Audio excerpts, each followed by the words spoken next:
மக்கள் அனைவரையும் யோகாவின் சார்பாக வணக்கத்தை தெரிவித்து, உலகம் சமநிலை பெற வேண்டும், உயர்வு தாழ்வினால் நிலை வேண்டும், இந்த வார்த்தையை மையமாக வைத்து நம்ம எல்லோரும், உலக மக்கள் அனைவரும் சுகமாக ஆரோக்கியமாக வாழ வேண்டும் என்பதே யோகாவின் அன்பான வேண்டுகோள். இதை மையமாக வச்சு 40 வயதுக்கு மேலே சரசாசனம் செய்யக்கூடாது. சரசாசனத்துக்கு அவ்வளோ அற்புதங்கள் அடங்கியிருக்கு, இருந்தாலும் செய்ய வேண்டும் என்று அதை எப்படி எளிய முறைகள் செய்வது என்பதை உங்களை காட்டுகிறேன். அப்படியே பாருங்கள் நண்பர்களெல்லாம். நீங்கள் இப்போ ஒன்றும் செய்ய வேண்டாம், பார்த்துட்டு அப்போ நீங்கள் மனதில் வந்துருச்சுக்க, இது என்னடா அது ரஜினி சொல்லியிருப்பார் ஜூபி சாதாரண விஷயம் அப்படி என்று மாறி நீங்கள் மாறலாம். இதில் ஒன்றும் இல்லை. முதல்ல வஜ்ராசனத்துக்கு வர வேண்டும். வஜ்ராசனத்தில் வணங்கி மூச்சை கவனிக்க வேண்டும்.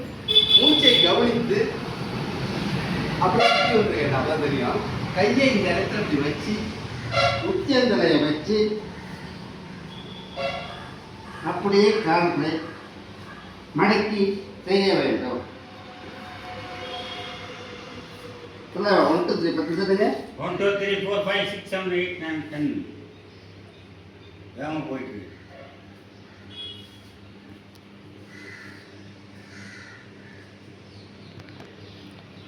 மெதுவாக இப்படி ஆசனத்தை கலைக்க வேண்டும்.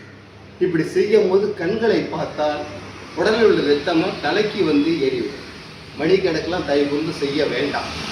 இப்படி செய்யும் போது வாழ்நாள் ஃபுல்லாக தலைவலி கூட வர்றதுக்கு வாய்ப்பே இல்லையே என்று நான் அடித்து சொல்கிறேன். யோகாவின் அனுபவம் பேசுகிறது என்று நன்றி சொல்லி விடைபெறுகிறேன். பெல்பெட் நாமுக்கு மறந்து விடாதீர்கள். வாழ்க நலம், வளர்கே யோகா.